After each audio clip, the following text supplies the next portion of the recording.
Have you ever walked into a room or sanctuary and it feels like the wall hangings or the stained glass windows or the wallpaper and decor get more attention than you do? Or perhaps, since we're on Facebook or Instagram, you post something meaningful and maybe vulnerable to you. And maybe, maybe you'll get one like from a long lost cousin and zero comments. In those moments, the silent ache intensifies. And in those moments, it may make you feel like you are too forgotten to be remembered. Like your life, your worth, your identity has all been erased. And like I said, that silent ache gets stronger and bigger in those moments when you feel too forgotten to be remembered. Well, today we can conclude the Silent Ache series when healing from feeling forgotten. And I'm so excited to share what God wants you to remember when you feel forgotten. Hi, my name is Donna Scott. I am a speaker, author of The Tapestry of Trauma, Transforming the Tangles of Childhood Sexual Abuse into God's Masterpiece. I am a licensed marriage and family therapist and life coach. And as I said, today we're going to conclude this series on the silent ache. How many times do we walk into some place and they'll say, "How are you doing today?" And it happened this morning. I had to go give blood, and the nurse was like, "How are you doing today?" And I wanted to say, "I'm frustrated. I'm tired. Things have been messing up here at the clinic. I got to rush home. I got to get to, I mean, not home. I got to rush to work so I can be ready for Facebook Live. Like everything is okay." And I found myself just saying, "Oh, it's good. It's good." And it wasn't. It wasn't good. And sometimes when you're asked that question and you want to share truth, then you're dismissed and you feel invisible and you feel like you don't matter. Here's what I want you to understand. 3 things. When you feel like you are just too forgotten to be remembered, I want you to remember, number 1, God never forgets who he formed. Remember, God never forgets who he forms. Let me make that even more personal. I want you to remember, God never forgets you, who he formed. How do I know that? Well, in Isaiah, and I've written all the scriptures in the description for you. In Isaiah 49, verses 15 and 16, God says, "Can a woman forget her nursing child and not have compassion on the son of her womb? Surely they may forget, yet I will not forget you. See, I have inscribed you on the palms of my hands." Inscribed on the palms of his hands. Listen, we don't know if God has palms, but he wants you to understand that while your mother or your father may forget you, your friend, or the people you thought were your friends, church members, employees, employers, spouse who walks away, friends who walk away, betrayed, while you may be forgotten by everyone else. God says, I will not forget you. I will inscribe you on the palm of my hands. I mean, right now, just just hold your palm up and look at it and see your name and understand that your name is not just written, because when things are written, they can be erased. The ink can fade, our hands get dirty, wiped away, soap, wash it away. But inscribed means it's dug in. Not even a tattoo. Tattoos fade. But when you take this month, we honored 9/11 and the tragedy and the lives lost and the way America came back together to survive and yet thrive from that. And in the memorial, they have the names of the lost inscribed in stone. Those names will never go away. We may forget them, we can, but not on the memorial. God has inscribed you on the palm of his hands. He formed you, so he will not forget you. And when you remember that God has you on the palm of his hands, and even though it feels silent, like we talked about last week, and it doesn't feel like he's seeing you or hearing you or providing you for you what you need in the moment, remember you are inscribed on his hands. He cannot, will not forget you. Number 2, remember your story is still being written. Remember that while you're feeling forgotten, your story is still being written. Can I get a witness? Yes. Let me pull Joseph to the witness stand, because Joseph had, you know his story, it's in Genesis, in this particular verse. I think I'm talking about chapter 40. Anyway, Joseph had been in the pit, thrown in the pit by his brothers, forgotten, sold into slavery, forgotten, falsely accused, forgotten, thrown into prison, forgotten. Helps the chief cupbearer with a dream and tells him, please, when you get restored back to the palace, remember me. Tell them about me. And in Genesis, the 40th chapter, the verse reads, and the chief cupbearer forgot Joseph. How many of you are in the middle of your story, that messy middle, and you can't even imagine how the story ends, and it feels like when that silent ache is resonating with pain, that this is the end of your story. This is how it ends. I remember when Friday nights, and all my friends and my brother were out on Friday night dates, and I was in my room crying, feeling absolutely forgotten. I had prayed and God had not answered the prayer, and I remember crying all night. But that was the middle of my story. I didn't know that Brother Scott was waiting for me. I didn't know that 4 kids that the doctors had said I couldn't be able to have was coming.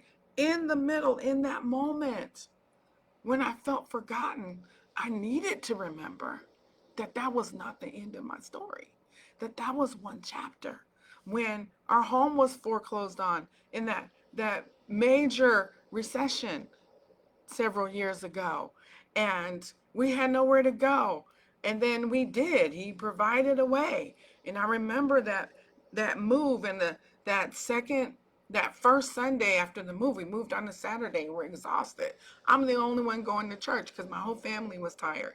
We're all grieving, And I am weeping in church, feeling like, God, how could you allow this to happen? We pay tithes.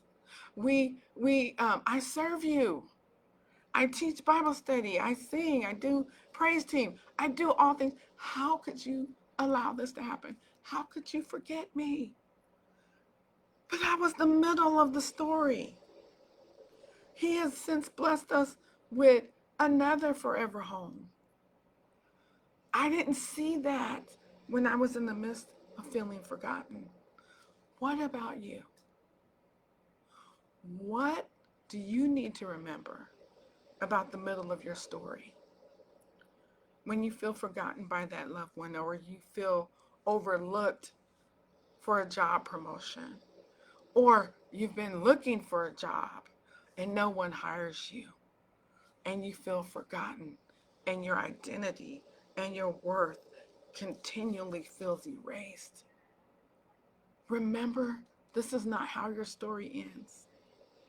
Because we already learned God has you inscribed on the palm of his hands. We got to remember that. Remember, this is the middle of your story, not the end of your story. And finally, I want you to remember this. I'm going to look at my notes. God remembers to restore. What do you mean, Donna? God remembers to restore.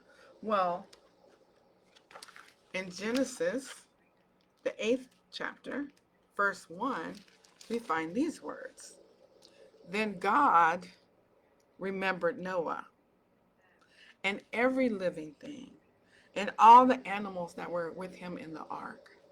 See, the floods had came. Noah took 120 years to build the ark. He gets in the ark. Forgot to look how many days. Probably it rained 40 days and 40 nights, but the waters stayed there. It still wasn't safe for them to come out of the ark. There was no place to land. Then God remembered Noah.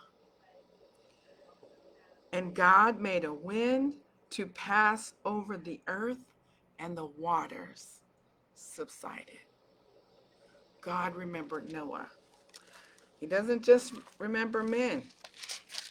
In 1 Samuel, the 1st chapter, verse 19, we find these words. Then they rose early in the morning and worshiped before the Lord, and returned and came to their house at Ramah. And Elkanah knew Hannah his wife. That's um, Hebrew for they got busy. Elkanah knew Hannah his wife, and the Lord remembered her. Remember that the Lord remembers and restores you. Now, when we talk about God remembers, it does not mean that God forgot. It doesn't mean that God had a lapse of divine memory when it comes to you. But it signifies his faithfulness in keeping his promises to you.